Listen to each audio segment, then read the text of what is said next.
полнолуние, но племя теней не может явиться на совет без предводителя и Ивыштая. Это позор. Может быть, стоит попросить звездное племя послать тучи и спрятать луну? Звездное племя не посылало тебе никаких вещих снов или знаков? Нет, Коготь. Звездное племя молчит. Оглянись, дружище. О какой гибели ты говоришь?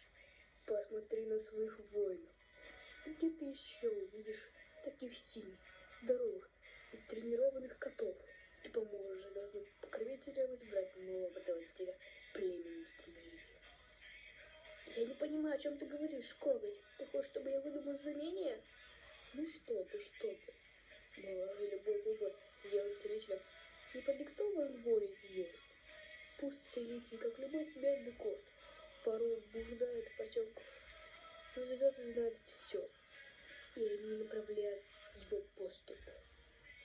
Ты полагаешь, что какое бы решение я ни принял, оно будет внушено мне звездами? Поразмышляй об этом, Макроуз. До совета у тебя еще есть несколько дней. Будь зорок и внимательный, знаки могут оказаться повсюду. Но не забывай прислушаться к голосу твоего сердца.